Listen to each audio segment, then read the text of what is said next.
Você já prestou atenção nessa passagem bíblica? Quando chegou o tempo certo, Deus enviou o seu próprio filho, filho que veio como filho de mãe humana e viveu debaixo da lei para libertar os que estavam debaixo da lei, a fim de que nós pudéssemos nos tornar filhos de Deus. Você já parou para pensar o que a expressão o tempo certo, que também é traduzida por plenitude do tempo, quer dizer, e o que ela revela sobre o nascimento de Jesus Cristo? Olá, meu nome é Jean, esse é o canal A Rocha e bora conversar sobre esse assunto.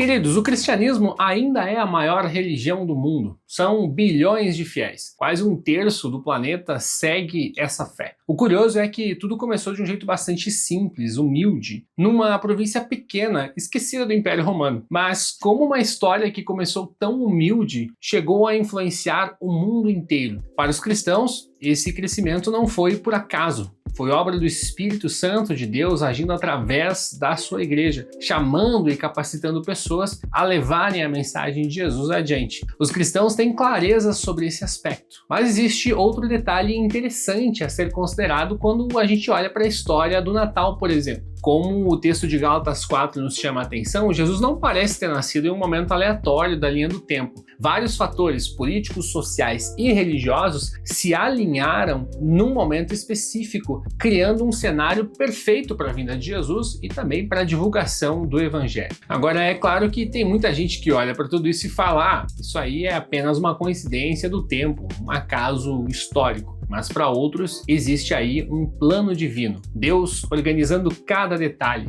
preparando o mundo inteiro para a chegada do Salvador. Mas e aí, o que você acha? É coincidência ou é um plano de Deus? Quais são esses fatores políticos, sociais e religiosos que convergiram e que contribuíram para o desenvolvimento da fé cristã afinal? O primeiro deles era o Império Romano, e para falar sobre ele nós vamos gastar um pouquinho mais de tempo. O mundo conhecido naquela época, nos dias de Jesus, era controlado basicamente pelo Império Romano. Um pouco antes do nascimento de Jesus, o Império Romano passou por uma mudança bastante importante. No ano 27 a.C., César Augusto foi coroado o imperador e acabou com a República Romana e deu início a um período de cerca de 200 anos de uma aparente paz no Império. Esse período é chamado na história de Pax Romana ou de Paz Romana e foi crucial para o surgimento e para o desenvolvimento do cristianismo.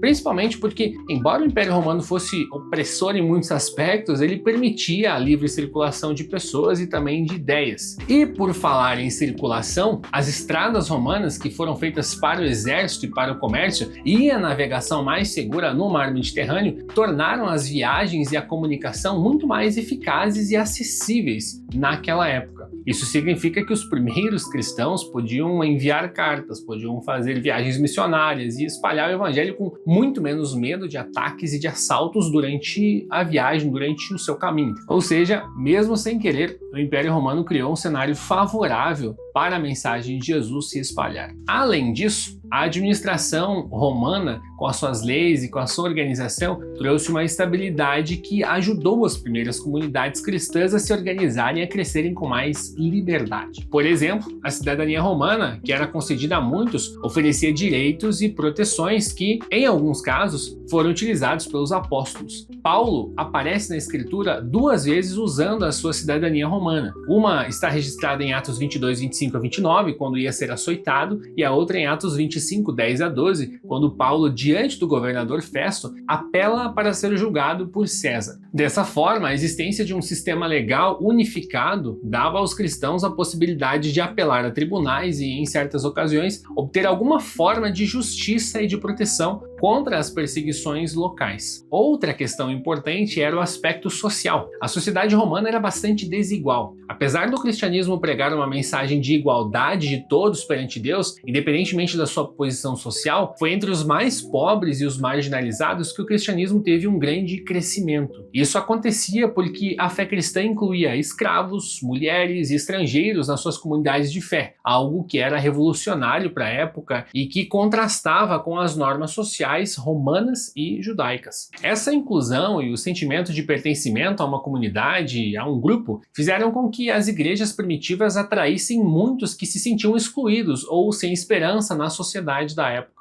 A caridade e o cuidado com os mais necessitados, praticados pelos cristãos, também foram um testemunho muito importante que atraiu a atenção e o respeito de muitos, mesmo entre aqueles que não se convertiam imediatamente. Outro fator fundamental para a expansão do cristianismo foi a influência da cultura grega ou helênica no mundo romano. Séculos antes do nascimento de Jesus, entre 334 a.C.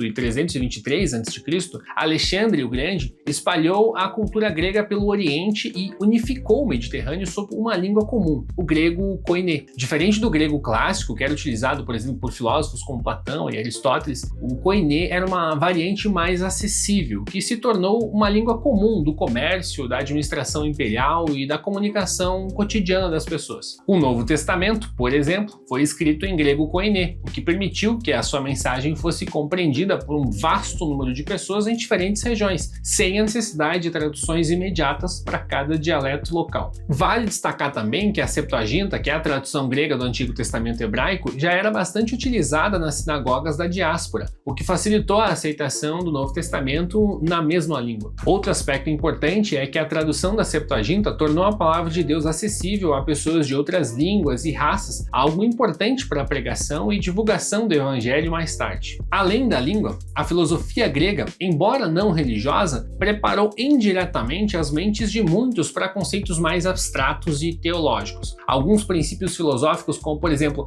a busca por uma verdade e a existência de um ser superior, eram temas comuns na filosofia grega, o que, de certa forma, abria caminho para a discussão e para a compreensão das doutrinas cristãs. Assim, a cultura e a língua grega criaram um ambiente propício para a difusão do evangelho. A possibilidade de comunicar a mensagem de Jesus em uma língua que era conhecida e compreendida por um grande número de pessoas dentro de um contexto cultural que, de alguma forma, já estava familiarizado com certas ideias espirituais e filosóficas, foi um elemento bastante importante. Assim, a mensagem cristã teve os meios necessários para que fosse conhecida e também compreendida por um público amplo e bastante diversificado. Mas e como estava a Palestina nos dias de Jesus? Na Palestina, o cenário religioso da época era bastante complexo. No judaísmo existia uma espera crescente pelo Messias, pelo Salvador. As profecias do Antigo Testamento apontavam para sua vinda e muitos judeus esperavam ansiosamente a chegada de um libertador político que finalmente os livraria do domínio romano. Essa expectativa, muitas vezes mal compreendida, criou um ambiente de busca e de anseio por uma intervenção divina na história. As sinagogas espalhadas pelo Império Romano serviram como centros de oração e de ensino, e foram os primeiros locais onde a mensagem de Jesus foi pregada.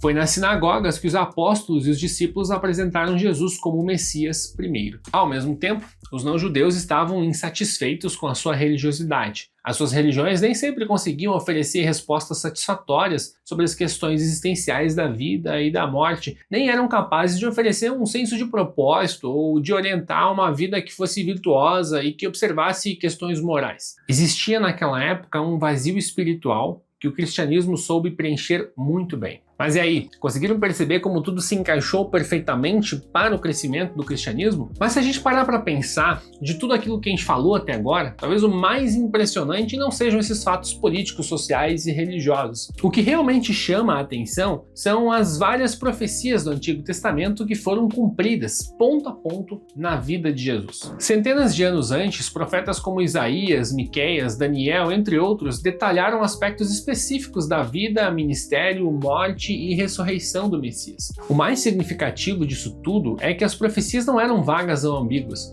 mas incrivelmente detalhadas, abrangendo desde o local do nascimento, a linhagem de Jesus, a forma da sua morte e até mesmo a traição por um amigo. O fato de Jesus ter nascido na plenitude dos tempos mostra algo incrível. Todas essas profecias convergiram para ele, de um jeito que não deixa muita margem para dúvidas. A genealogia de Jesus, que está registrada nos evangelhos de Mateus e de Lucas, confirma que ele era descendente de Davi e que cumpriu a promessa real e profética. O seu nascimento virginal, a sua vida sem pecado, os seus milagres, seus ensinamentos, a morte na cruz e a sua ressurreição no terceiro dia, tudo, absolutamente tudo, aconteceu exatamente como havia sido previsto séculos antes. Para nós cristãos, isso não foi uma sequência de coincidências. Cada acontecimento na vida de Jesus fazia parte de um plano divino que se desenrolou no tempo e no espaço com uma precisão impressionante. Cada peça se encaixou no momento momento exato. Dessa forma, o nascimento de Jesus, na plenitude do tempo, não foi por acaso, foi Deus no comando de tudo. Cada detalhe da história, seja ele político, social, cultural, religioso, foi divinamente preparado para a chegada do Salvador. A paz romana, a língua grega espalhada pelo mundo, a esperança messiânica do povo judeu, a inquietação espiritual dos gentios e o cumprimento de centenas de profecias, tudo se encaixou com uma precisão absurda, mostrando que Jesus é realmente o Cristo, o Filho de Deus, prometido nas Escrituras. Isso nos ensina que Deus estava preparando o mundo para o maior de todos os eventos, a vinda do Redentor. E se Deus foi tão fiel e meticuloso no cumprimento das suas promessas na primeira vinda de Jesus, temos total segurança de que Ele também está no controle da nossa vida, da nossa história e do futuro da sua igreja. Espero que essa reflexão tenha feito sentido para você. Valeu!